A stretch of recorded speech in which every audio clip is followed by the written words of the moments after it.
बोलिए महापुरुष अच्युतानंद जी की सुधी जानी ज्ञानी गुणी मंडली आज अध्याय आलोचना को आपण मानक स्वागत जनाऊँ। आज मालिका वचन आलोचन आम आलोचना करने जाऊे गोटे राशि रे 5टी ग्रह कि 7टी ग्रह कि अनेक ग्रह रहिले संसार उपर तार प्रभाव कौन पड़े बोली अच्युतानंद महापुरुष बा पंचसखा माने मालिकार लिखिछन्ति। गर्ग संहितार कहुई एक रासौ जदा जानती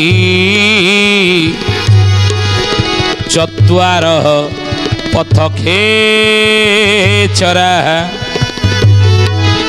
प्लावयन्ति मही सरवा रुधिरेण जले नवा माने गोटे राशि रे जदि 4टी कि 5टी कि 7टी ग्रह रहती ताले पृथ्वी मही कहले पृथ्वीटा कौन हम रक्त रंजित हम रुधिरेण मही सरवा महापुरुष कहले तेणु शक्ति नाही बच काहारी जगते नियति को नेब निज इच्छा मते शक्ति कहार दुनिया नहीं नियति को निज इच्छा अनुसार नब नियति को निज इच्छा अनुसार ही नेउथले आपण माने जानिथिबे सऊदी अरब नहीं कौन हैला ना कृत्रिम वर्षा से करुले समय समय कृत्रिम वर्षा करती नियत को निज इच्छा मत चलिया अनेक वर्ष तले हे ज्ञानीगुणी मंडली जे सूर्य किमिति संसार सृष्टिर किमिति उत्पत्ति होती ताकू जानिबा पई मध्य प्रयास कर जाइतला संभव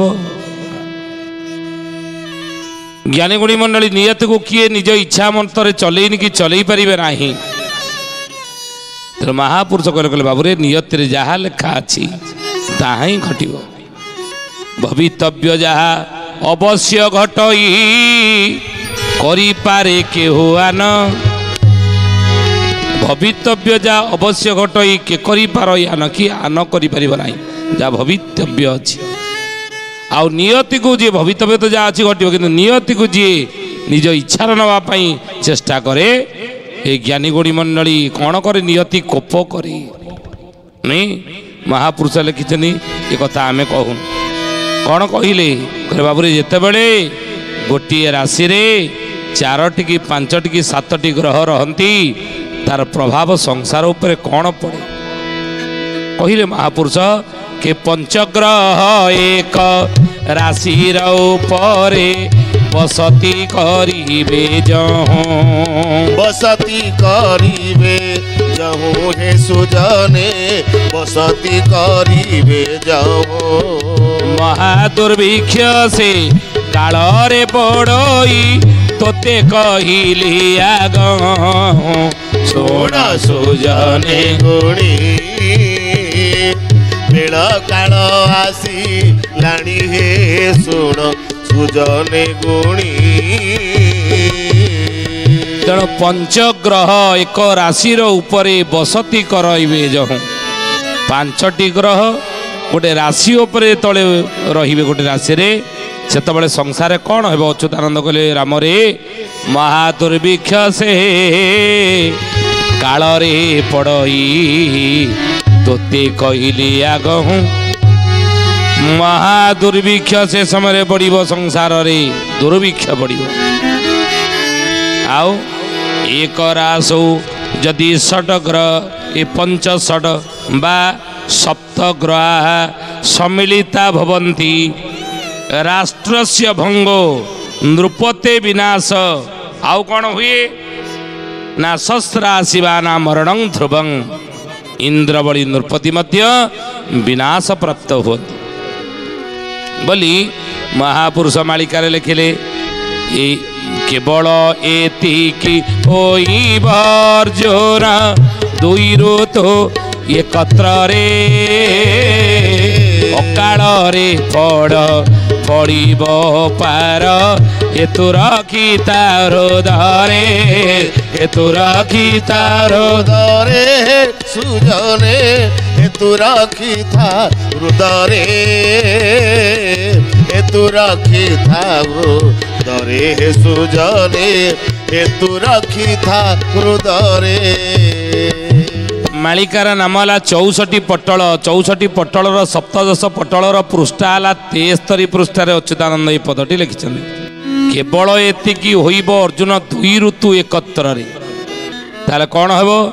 ଅକାଳରେ ଫଳ ଫଳିବ। ସେତେବେଳେ ଯେତେବେଳେ 5ଟି ଗ୍ରହ ଗୋଟିଏ ରାଶିରେ ରହିବେ ସେତେବେଳେ ଦୁଇ ଋତୁ ଏକା ସାଙ୍ଗରେ ଚାଲିବେ। ଗ୍ରୀଷ୍ମ ବର୍ଷା କିଛି ଦିନ ଜୋରରେ ଖରା ହେଇଯିବ, କିଛି ଦିନ ବର୍ଷା ହେଇଯିବ। ଆଉ ସେତେବେଳେ ଅକାଳରେ ଫଳ ଫଳିବ ପାର ହେତୁ ରଖିତା ହୃଦୟରେ। ଅକାଳରେ ସେତେବେଳେ ଫଳ ସବୁ ଫଳିବ ବୋଲି ମହାପୁରୁଷ ଅଚ୍ୟୁତାନନ୍ଦ ଯେ କି ମହାପୁରୁଷ ଅଚ୍ୟୁତାନନ୍ଦ ମାଳିକା ଶାସ୍ତ୍ରରେ ଲେଖିଛନ୍ତି। ଭାବରେ ସେତେବେଳେ ଅକାଳରେ ଫଳ ଫଳିବ।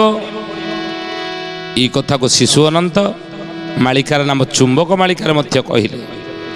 ଅକାଳରେ ଲିମ୍ବ କଢ଼ିଆ ଚରିବ ଅକାଳେ ଆମ୍ବ ବଉଳ ଅକାଳେ କୋକିଳ ରାବିବ ବାରଙ୍ଗ ପୁରୁଷ ପୁତ୍ର ପ୍ରସବ।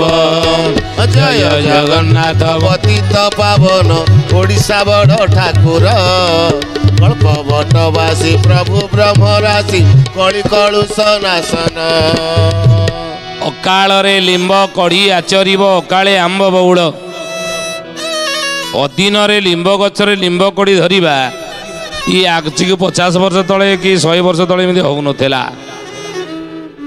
କାହିଁକି ନା ଋତୁ ଠିକ୍ ଚାଲିଥିଲା, ଋତୁଚକ୍ର ଠିକ୍ ଚଳୁଥିଲା।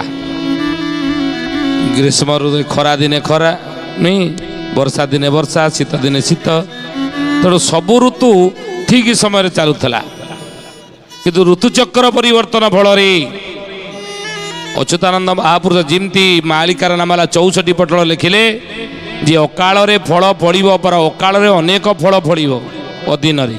ସେଇ କଥାକୁ ଶିଶୁ ଅନନ୍ତ ମାଳିକାର ନାମ ଚୁମ୍ବକ ମାଳିକାରେ କହିଲେ ଅକାଳରେ ଲିମ୍ବ କଢ଼ି ଆଚରିବ ଅକାଳେ ଆମ୍ବ ବଉଳ।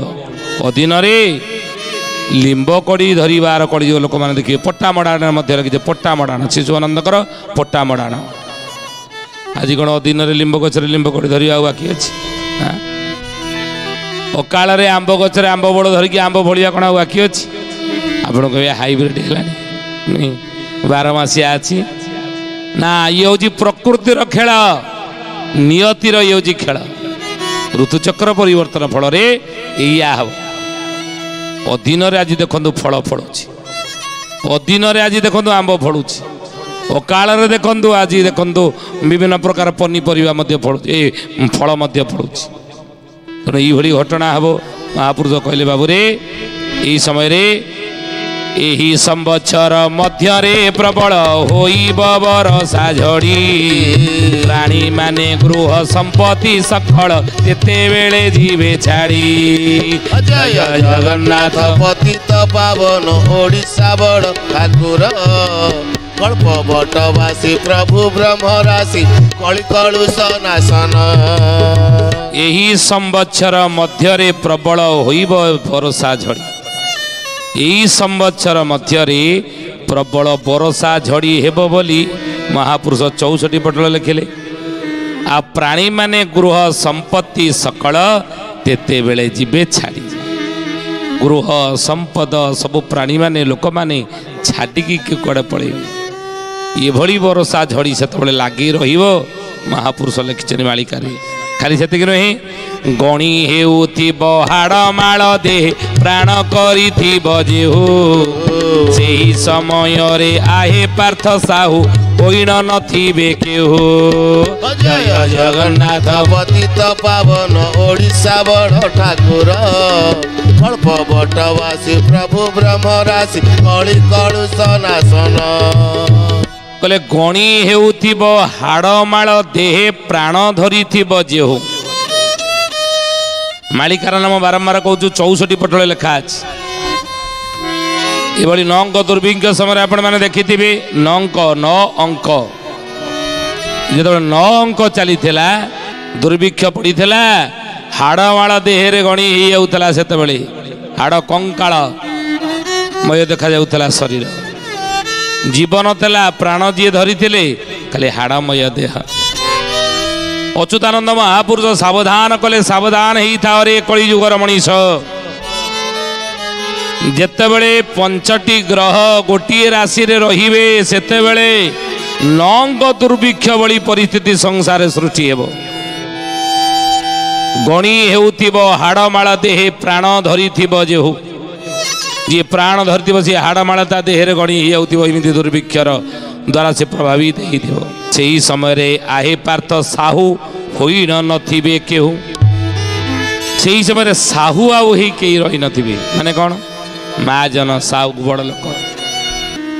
ବୋଲେ ସେ ସମୟରେ ଧାନ ମଣକ 2 ଅଣା ହୋଇବ, ସୁନା ରୂପା କେ ପଚାରେ, ହାତ ଓଜନରେ ବିକା ହେବ ସେହୁ 4 ପଣ ଭରି କରେ। ଜୟ ଜଗନ୍ନାଥ ପତିତ ପାବନ ଓଡ଼ିଶା ବଡ଼ ଠାକୁର, କଳ୍ପ ବଟବାସୀ ପ୍ରଭୁ ବ୍ରହ୍ମରାଶି, କଳି କଳୁଷ ନାଶନ।